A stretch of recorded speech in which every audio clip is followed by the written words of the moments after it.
Hi, everyone. We are the Critical Care team. What exactly is the Critical Care team, you ask? To answer that question, Catherine, Liz, Janet, Susan, Scott, Wes, Eric, Marianne, Susan, and I will take us all the way back to March.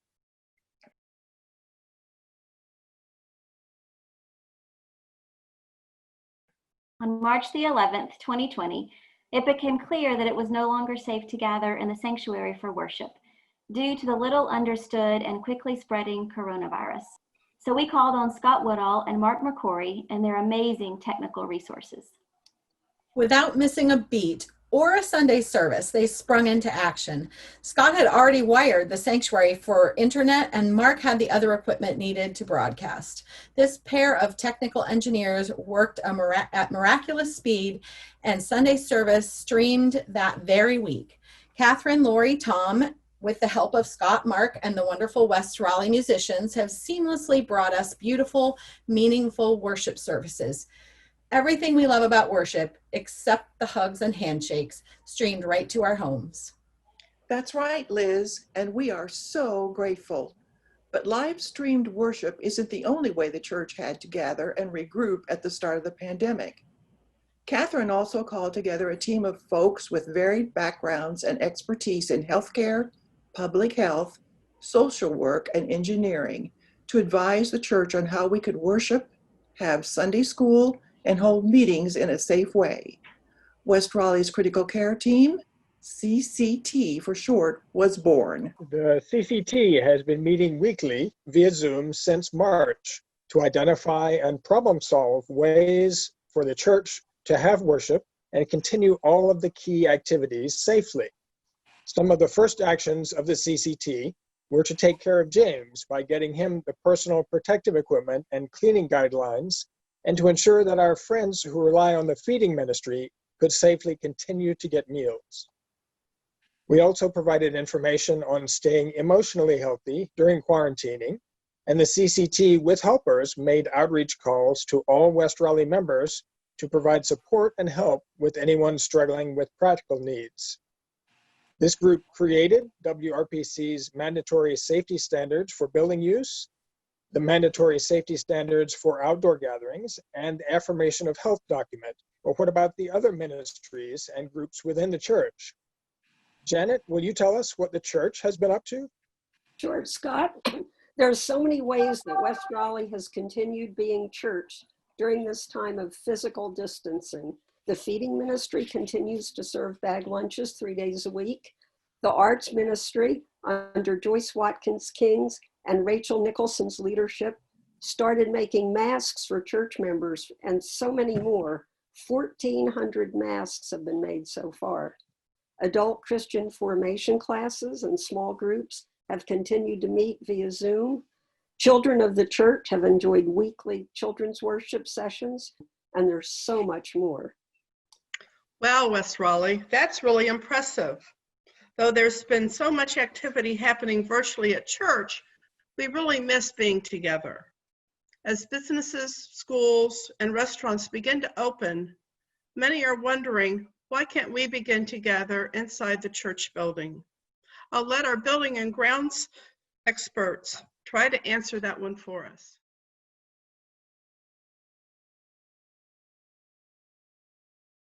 Well, let me begin by saying we've thought long and hard about safety and reopening the sanctuary for worship. Of course, physical distancing and seating arrangements were key to this question. Using a computer program I wrote, we were able to play out different seating arrangements and establish a minimum, or maximum rather, of seating roughly 80 people in our sanctuary following social distancing. But would that be sufficient? Well, sadly, probably not. We'd like to believe that virus particles quickly, within seconds, die as the particles dry out. But in reality, the particles can take hours rather than seconds to die. Well, except in bright sunlight where they fry almost instantly. Indoors, the virus tends to linger, and this is complicated by our older cooling system. and the way that it handles air. Here's Eric to explain. Thanks, Wes. Our air conditioning systems blow cooled air across the sanctuary. Then 100% of that air is recirculated, cooled, and blown back into the sanctuary again. Most modern commercial buildings provide significant amounts of fresh outdoor air through their HVAC systems, but our HVAC systems do not provide any outside air, an unfortunate fact of the age of our building.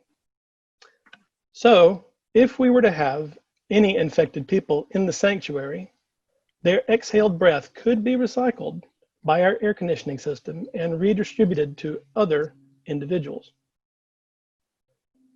Filtration by the air conditioner helps a little, but our systems cannot easily or cheaply be retrofitted with ultra-high efficiency filters or other measures that could really clean the air to acceptable levels. And even if they could, the air blowing across the sanctuary could still result in spreading the virus. These challenges are not unique to the sanctuary, but impacts all areas of the church. These old systems were grandfathered in due to the age of our building, and any significant changes could require us to bring things up to current building codes. A very expensive proposition. Thank you, Eric and Wes, for the time and expertise that you have brought to these challenges.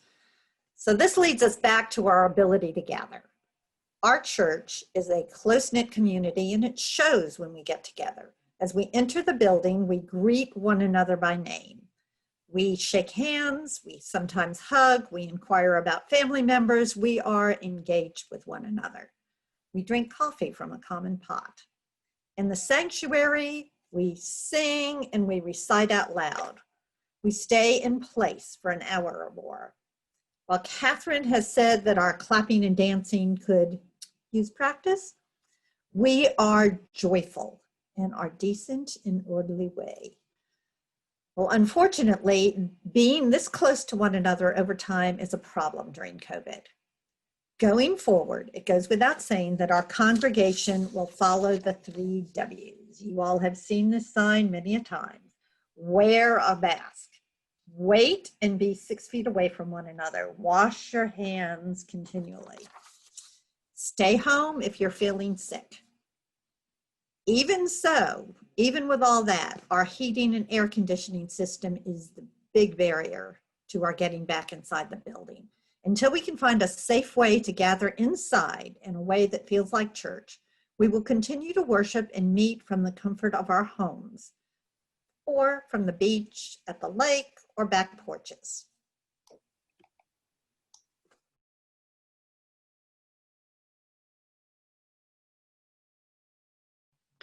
As time goes along, we have continued to find new and creative ways to worship from home, but that's not all we are missing. Hey, Anna, while we don't know when we can be together in our building again, how do we stay a faith community in the meantime? West Raleigh has several Zoom accounts that are available for your use. If you have a West Raleigh small group, committee, circle that would like to meet virtually via Zoom, please email me your request at office@wrpc.org. And virtual isn't your only option. As the temperatures begin to drop and we transition into fall, we hope you will take advantage of the church's outdoor spaces in the courtyard and the beloved garden.